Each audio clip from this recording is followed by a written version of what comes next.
मी ज्या बंगल्यात कामाला जात होते ते मालक एके दिवशी अचानक माझ्या घरी आले. तेव्हा बाहेर जोरदार पाऊस येत होता. त्यामुळे मालक पूर्ण भिजलेला होता. रात्रही खूप झाली होती म्हणून मालक इथेच थांबणार होते. मालकाला खूप थंडी वाजली होती म्हणून मी मालकाला गरमागरम कॉफी देण्यासाठी बेडरूममध्ये गेले. तेव्हा मी नाईट ड्रेस घातलेला होता आणि त्या ड्रेसमध्ये मी फारच छान दिसत होते. तेव्हा मालक माझ्याकडे खालून वरपर्यंत माझी सुंदरता पाहून भारावून गेला आणि त्यांनी मला लगेचच त्यांच्या मिठीत ओढलं. मी देखील मालकाला मिठी मारली. माझा हात त्यांच्या गळ्यात टाकून ते मला खोलीत घेऊन आले. मग आम्ही एकमेकांच्या मिठीत हरवून गेलो. त्या रात्री बाहेर खूप जोराचा पाऊस पडत होता आणि मालक त्यांच्या भरदार हातांनी रात्रभर माझे. आम्ही गावाकडे राहत होतो आणि माझा नवरा शहरात एका प्रायव्हेट बँकेत सिक्युरिटी गार्डचे काम करत होता. एके दिवशी संध्याकाळी घरी येत असताना त्याचा अपघात झाला आणि त्याला हॉस्पिटलमध्ये दाखल केले. तेव्हा डॉक्टरांनी चेकअप केले आणि सांगितले की तुमच्या नवऱ्याची दृष्टी गेली आहे. आता तुम्हाला त्याची दृष्टी वापस आणण्यासाठी त्याच्या डोळ्याचं ऑपरेशन करावे लागेल. ऑपरेशन करण्यासाठी खूप खर्च लागेल. आमची परिस्थिती हालाकीची असल्यामुळे आमच्याकडे एवढे पैसे नव्हते आणि घरात माझ्या नवऱ्याशिवाय कमवणारं दुसरं कोणीच नव्हतं. माझ्या सासूबाईंना काही काम होत नव्हतं आणि माझ्या सासऱ्यांचं माझ्या लग्नाअगोदरच निधन झालं होतं. माझ्या नवऱ्याची दृष्टी गेल्यामुळे सर्व जबाबदारी माझ्यावरच होती आणि माझ्या नवऱ्याच्या डोळ्याच्या ऑपरेशनसाठी देखील पैसे लागत होते. म्हणून मी ठरवलं आता मी शहरात राहून काहीतरी काम करीन. मग एके दिवशी मी माझ्या नवऱ्याला आणि सासूला सांगितले की मी कामासाठी शहरात चालले आहे. तेव्हा माझा नवरा म्हणाला, तू एकटी कशी राहशील? मी म्हणाले, माझी काळजी करू नका, स्वतःची काळजी घ्या. मी तुमच्या ऑपरेशन करण्याइतके पैसे जमा झाले की परत येईल. मग दुसऱ्या दिवशी मी शहरात आले आणि मी इथे भाड्याच्या घरात राहू लागले. मी एका बंगल्यात स्वयंपाक करण्याचं काम करू लागले. त्या बंगल्याचा मालक खूप चांगला होता आणि त्याचे लग्न देखील झालेलं नव्हतं. मालक म्हणाला, तू खूप स्वादिष्ट स्वयंपाक बनवतेस, त्यामुळे 15,000 रुपये पगार द्यायला मी तयार आहे. जेव्हापासून माझ्या नवऱ्याची दृष्टी गेली तेव्हापासून माझ्या नवऱ्याला सोडून शहरात एकटीलाच राहावं लागत होतं. त्यामुळे मला नवऱ्याचं हवं ते सुख मिळत नव्हतं. माझं नाव कावेरी असून मी दिसायला खूप सुंदर आहे. मी 27 वर्षाची असतानाही माझ्या शरीराची खूप काळजी घेत होते. त्यामुळे मी एखाद्या 18 वर्षाच्या तरुण मुलीप्रमाणे दिसत होते. पावसाळ्याचे दिवस चालू होते. एक दिवस सकाळी उठून मी स्वयंपाकघरात कॉफी बनवत होते की हलक्या पावसाने सुरुवात केली. मी कॉफीबरोबर गरमागरम पोहे बनवले. त्यानंतर टॉवेल घेतली आणि आंघोळ केल्यानंतर घालण्यासाठीचे कपडे बाथरूमात ठेवले. कॉफी बनवल्यावर मी खिडकी बंद केली आणि आंघोळीला जाऊ लागले. तेवढ्यात दरवाजाच्या बेलचा आवाज आला. मी लगेच एक ओढणी अंगावर घेतली आणि दरवाजा उघडला तर बाहेर मालक उभा होता. तो 30 वर्षाचा होता, परंतु एका तरुण मुलासारखा दिसत होता.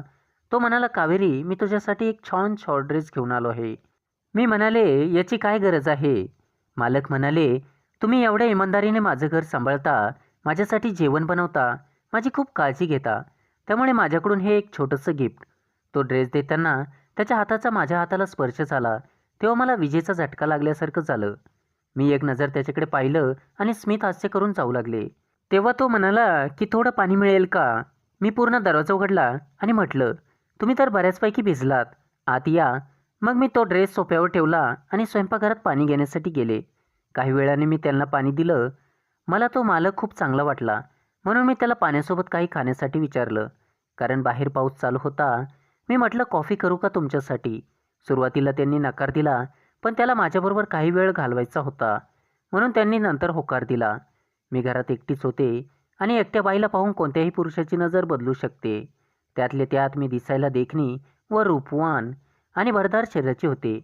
मी त्याला हळदीचे दूध आणून दिले. अचानक मालकाला थंडी वाजून आली. मी म्हटलं, तुम्हाला थंडी वाजत आहे का? तुम्ही थोडा वेळ इथे थांबू शकता, कारण अजून पाऊस चालूच आहे. तुमचे सगळे कपडे भिजले आहेत. तुम्ही बाथरूममध्ये जाऊन फ्रेश होऊ शकता. त्याने माझ्याकडे पाहून एक स्मित हास्य केलं आणि तो बाथरूममध्ये गेला. दरवाजा बंद करून लाईट लावली. तिथे माझ्या आंघोळीसाठी टॉवेल आणि कपडे आधीच ठेवले होते. माझे कपडे पाहिले आणि त्याच्या मनात काहीतरी वेगळाच विचार सुरू झाला. मालकाने त्याचा शर्ट काढला आणि त्या टॉवेलने डोकं पुसलं. त्यावेळी मी दरवाजा वाजवला. त्यांनी बाथरूमचा दरवाजा उघडला. मी त्याला अलमारीतून एक शर्ट दिला आणि म्हटलं, हे घालून घ्या. मालकाने तो शर्ट आणि त्याचा शर्ट सुकवण्यासाठी ठेवला. तो बाथरूममधून बाहेर आला तेव्हा खूपच हँडसम दिसत होता आणि शरीराने धष्टपुष्ट दिसत होता. तो सोफ्यावर बसून टी व्ही पाहू लागला. मी स्वयंपाकघरातून कॉफी आणि पोहे घेऊन आले आणि त्याला म्हणाले, मालक मी तुमच्यापेक्षा लहान आहे, तुम्ही मला नावाने बोलवत जा. मग त्याने मला विचारलं, तुमच्याबरोबर आणखीन कोण राहतं? मी म्हटलं, मी फक्त एकटीच राहते. माझ्या नवऱ्याची एका अपघातात दृष्टी गेली आहे, त्यामुळे ते काही करू शकत नाही, म्हणून ते गावाकडे राहतात. त्यांच्या डोळ्याचे ऑपरेशन करण्यासाठी माझ्याकडे पुरेसे पैसे नाही, म्हणून मी इथे राहते. हे सांगताना माझ्या डोळ्यात पाणी आले. तेव्हा ते म्हणाले, मला माफ कर कावेरी, मी तुझे मन दुखावले. अनिकेतने माझ्या दुःखात सहभागी होण्याचा प्रयत्न केला. त्यासाठी तो माझ्याजवळ येऊन बसला. त्यांनी माझा हात हातात घेऊन म्हणाला, जाऊ दे, रडू नको, जे झालं त्याला सामोरे जा. त्यांनी जसा माझा हात हातात घेतला तसं माझ्या अंगात काहीतरी संचारलं. खूप दिवसांनी एका परपुरुषाने मला हात लावला होता. त्याचा सहवास मला चांगला वाटू लागला. मी त्यांना विचारलं, तुम्ही काय करता? त्यांनी सांगितलं की ते इंजिनियर आहेत आणि ते इथे गेल्या 2 महिन्यापासून राहत आहे. ते अमेरिकेत एका मोठ्या कंपनीत इंजिनियर आहे. त्यांचे आईवडील एका अपघातात मरण पावले आहे. तेव्हापासून एवढ्या मोठ्या बंगल्यात मी एकटाच राहतो. आम्ही काही वेळ गप्पा मारत होतो. मी अनिकेतला माझ्या लग्नाअगोदरचे काही फोटो दाखवू लागले. अनिकेत म्हणाला, तेव्हा जणू तू स्वर्ग सुंदरीच दिसत होती. मी थोडी लाजले आणि लगेच म्हणाले, आता नाही दिसत का? तर तो म्हणाला, आजही खूपच सुंदर दिसता. मी लाजले आणि स्मित हास्य करून स्वयंपाकघरात गेले. खूप वेळ झाला होता. आता मी आंघोळ करण्याच्या तयारीत होते. अनिकेत त्यावेळेस माझ्याकडे एकटक पाहत होता. मी आंघोळीसाठी जात होते की अचानक तो माझ्या बेडरूममध्ये परत आला. अनिकेतला असं अचानक आलेलं पाहून मी आश्चर्यचकित झाले. मी विचारलं, कसे वाटले फोटो अनिकेत?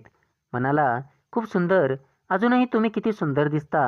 हे ऐकून मी खूपच आनंदी झाले आणि मी त्याला म्हणाले की मी आंघोळीला जायचे, तुम्ही बसा टी व्ही पाहात. ते म्हणाले, ठीक आहे. मग मी आंघोळीला गेले. काही वेळाने बाथरूममधून मी आवाज दिला, मी टॉवेल विसरली आहे, देऊ शकाल का? अनिकेत टॉवेल घेऊन आला आणि त्याने दरवाजा वाजवला. मी हळूच थोडासा दरवाजा उघडला आणि टॉवेलसाठी हात पुढे केले. तो माझ्याकडे पाहत होता. त्याच्या मनात इच्छा निर्माण होती. त्याची खूप इच्छा झाली होती मला आंघोळ करताना पाहण्याची, पण त्याने कंट्रोल केलं आणि मला टॉवेल दिला. थोड्याच वेळात मी आंघोळ करून बाहेर आले. मी लाल रंगाचा शॉर्ट ड्रेस घातला होता. त्यात मी खूपच सुंदर दिसत होते आणि केसाला टॉवेल गुंडाळला होता. अनिकेत मला पाहून असं दाखवत होता की तो टी व्ही पाहत आहे. मी आरशासमोर उभी राहिले आणि माझे केस मोकळे सोडले होते. केस माझ्या सुंदरतेला अजूनच शोभा देत होते. अनिकेतला पाहून असं वाटत होतं की त्याच्या मनात माझ्यासाठी प्रेम आहे. त्याला वाटत होतं की उठून मला मागून पकडावं आणि मला मिठीत घ्यावं. तेव्हा मी अनिकेतकडे पाहिलं तेव्हा अनिकेत घाबरला आणि पुन्हा त्याच्या टी व्हीकडे पाहू लागला. काही वेळाने मी अनिकेतच्या जवळ जाऊन बसले आणि त्याच्याशी बोलू लागले. मधून मधून अनिकेत माझ्या हाताला स्पर्श करत होता, पण मी त्याला काहीच बोलले नाही. त्यामुळे अनिकेतची हिंमत अजूनच वाढली. आता तो जाणून बुजून माझ्या हाताला स्पर्श करू लागला. अशाच प्रकारे दुपारचे 12 वाजले. पाऊस कमी झाला होता. आम्ही दोघे जेवण करू लागलो. मी म्हटलं, अनिकेत तुम्ही लग्न का केलं नाही? त्यांनी सांगितलं, मला अजून कोणती मुलगी आवडलेली नाही. जेव्हा आवडेल तेव्हा करेन. मी म्हणाले, तुम्हाला कशी मुलगी आवडते? तेव्हा तो म्हणाला, तुझ्यासारखी काळजी घेणारी, समजदार असलेली, घरगुती काम करणारी, जी मला रोज गरमागरम कॉफी आणि अगदी तुझ्यासारखे कांदापोहे बनवून देऊ शकेल, अशी बायको हवी आहे. अनिकेतच्या भावनांचा आदर करून मी म्हटलं, मी तर विवाहित आहे. अनिकेत म्हणाला, तर काय झाले? मी म्हटले, तुम्हाला लोक नाव ठेवतील. त्यांनी उत्तर दिलं, अरे लग्न मला करायचं आहे की लोकांना? मग आम्ही दोघेही हसायला लागलो.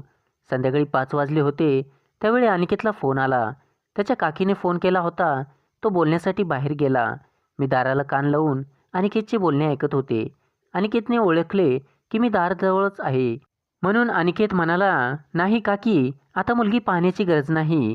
मला एक मुलगी आवडली आहे. हे ऐकून मी थोडी लाजले आणि सोफ्यावर येऊन बसले. त्यानंतर अनिकेतने फोन कट केला. त्यावेळी पाऊस पुन्हा सुरू झाला.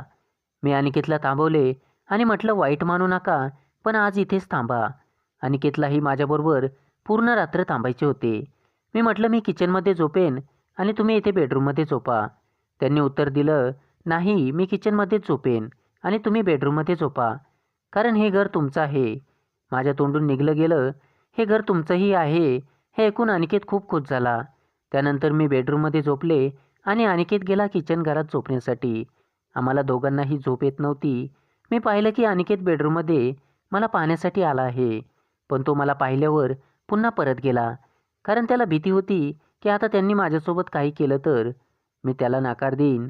त्यानंतर मी हळूहळू त्याच्या मागे मागे गेली. स्वयंपाकघरात गेल्यावर मी त्याला म्हणाले, आता मला सहन होत नाही. मला तुमच्यासोबत आनंद घ्यायचा आहे. कारण बरेच दिवस झाले आहेत मी माझ्या नवऱ्याची दृष्टी गेल्यापासून आतापर्यंत कोणासोबतही आनंद घेतला नाही. माझी आज खूप इच्छा आहे. तुम्ही सांगा, मी नवऱ्याशिवाय कसं राहत असेल? दिवस तर निघून जातो, पण रात्रीला मी तडफडत असते. तुमची इच्छा असेल तर तुम्ही माझ्यासोबत. असं म्हणून मी तिथून निघू लागले.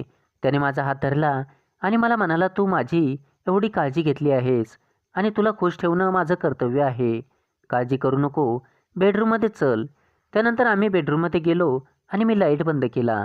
मग आम्ही एकमेकांच्या मिठीत हरून गेलो आणि रात्रभर आमच्या इच्छा पूर्ण केल्या. त्या रात्री बाहेर खूप जोराचा पाऊस पडत होता आणि आम्ही दोघे घरात आनंद घेत होतो. मी खूप दिवसांनी आनंदी झाले होते. त्यानंतर 10-15 दिवसांनी मी काही पैसे घेऊन गावाकडे आले. माझ्या मालकाने त्याच्या इच्छेने माझ्या नवऱ्याच्या इलाजासाठी मला काही पैसे दिले होते. आता माझ्या नवऱ्याच्या डोळ्याचे ऑपरेशन केले आणि त्यांची दृष्टी परत आली. आता मी माझ्या नवऱ्यासोबतच गावाकडे राहू लागले आणि आता आम्ही दोघे नवरा बायको रोज आमच्या इच्छा पूर्ण करतो, ज्यासाठी मी रोज वाट पाहत होते.